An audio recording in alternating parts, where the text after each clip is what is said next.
ಅದು ಜೂಮ್ ಮಾಡ್ಕೊಳ್ಳಿ, ಅದು ಬೇಕು, ಎಲ್ಲರದ್ದು ಇದೆ ಇದರಲ್ಲಿ, ಫೋಟೋಗಳು ಎಲ್ಲರದ್ದು ಇದೆ, ಅದು ತೊಗೊಳ್ಳಿ. ಅದು ಅಣ್ಣವರು ಅದು ಆ ಸಂದರ್ಭ ಯಾವಾಗಂದರೆ ಒಂದು ಚಿತ್ರೀಕರಣ ನಡೀತಾಯಿದ್ರು, ನಾನು ಅದರ ಪಾರ್ಟ್ ಮಾಡಿದ್ದೆ. ರಾಜ್ಕುಮಾರು ಕ್ಲಾಪಿಗೆ ಬಂದಿದ್ದರು.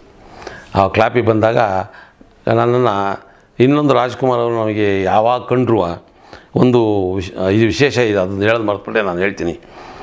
ಉಪೇಂದ್ರ ಅವರಿಗೆ ಪಿಕ್ಚರ್ ಕೊಡಬೇಕು ಅಂತ ಡಿಸೈಡ್ ಆಯಿತು, ಇಲ್ಲಿ ರಾಜ್ಕುಮಾರ್ ಅವ್ರ ಕಂಪನಿಯಲ್ಲಿ.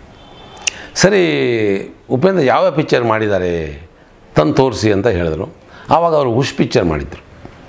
ಉಷ್ ಪಿಕ್ಚರ್ನ ತಂದು ಅಣ್ಣರಿಗೆ ತೋರಿಸಿದ್ದಾರೆ. ಅಣ್ಣವರು 3 ಸರಿ ಆ ಪಿಕ್ಚರ್ ನೋಡಿದ್ದಾರೆ, ಉಷ್ ಪಿಕ್ಚರ್.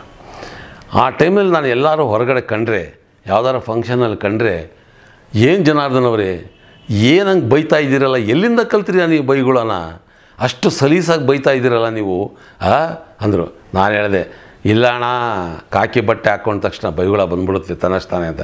ಚೆನ್ನಾಗಿ ಹೇಳಿದ್ರಿ. ನೀವು ನೋಡಿ, ನನಗೆಲ್ಲರೂ ಅಭಿಮಾನಿಗಳಿದ್ದಾರೆ, ಆದರೆ ನಾನು ಆ ಪಿಕ್ಚರಿಗೆ ನಾನು ನಿಮ್ಮ ಅಭಿಮಾನಿ ಅನ್ನೋರು. ಎಲ್ಲೇ ಹೋದರೂ, ಏನು ಇನ್ಸ್ಪೆಕ್ಟ್ರೇ ಬನ್ನಿ ಬೈಬೇಡಿಯಪ್ಪ ನಮಗೆ ಅಂದವ್ರು. ಯಾವುದೋ ಫಂಕ್ಷನ್ಗಳಲ್ಲಿ ಪೂಜೆಗಳಲ್ಲಿ ಹೋದಾಗ ನಮ್ಮನ್ನು ಕರೆದು ಅಷ್ಟು ಪ್ರೀತಿ ಮಾಡ್ತಾಯಿದ್ರು. ಅವರು ಯಾವಾಗಲೂ ಅಷ್ಟೇ ಎಲ್ಲ ಹೇಳ್ತಾಯಿದ್ರು, ಆದರೂ ಕೇಳ್ತಿರಲ್ಲ ಯಾರು. ಅಭಿಮಾನ ಏನು ಮಾಡೋಕ್ಕಾಗಲ್ಲ. ಎಲ್ಲರೂ ಹೂವಿನಾರ ತಂದು ಹಾಕೋರು. ಅವ್ರು ಹೂವಿನಾರ ಹಾಕಬೇಡಿ ಅಂತಿದ್ರು ನನಗೆ. ಹೂವಿನಾರ ಹಾಕಬೇಡಿ, ಅದೇ ದುಡ್ಡು ಯಾರಿಗಾನ ಕೊಡಿ, ಏನಾರು ಮಾಡಿ ಅಂದರೆ. ಆದರೆ ಯಾರು ಕೇಳ್ತಾರೆ ಸರ್? ಅಭಿಮಾನಿಗಳನ್ನ ತಡೆಯೋಕ್ಕಾಗಲ್ಲ. ಶಾಲು ಒದಿಸ್ತಾರೆ, ಹೂವಿನಾರ ಹಾಕ್ತಾರೆ, ತಪ್ಕೋತಾರೆ, ಮುತ್ತಿಕ್ತಾರೆ, ಏನೂ ಮಾಡೋಕ್ಕಾಗಲ್ಲ. ಅಭಿಮಾನಿಗಳನ್ನ ದೂರ ತಳ್ಳೋಕ್ಕಾಗಲ್ಲ.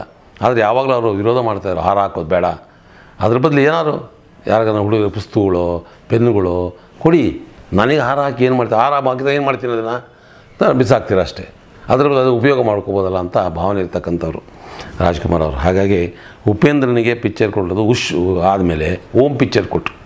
ಆ ಓಂ ಪಿಕ್ಚರ್ ಕೊಡೋದಕ್ಕೆ ಕಾರಣ ಉಷ್ ಪಿಕ್ಚರ್ ನೋಡಿ ಉಪೇಂದ್ರನಿಗೆ ಓಂ ಪಿಕ್ಚರ್ ಕೊಟ್ಟರು.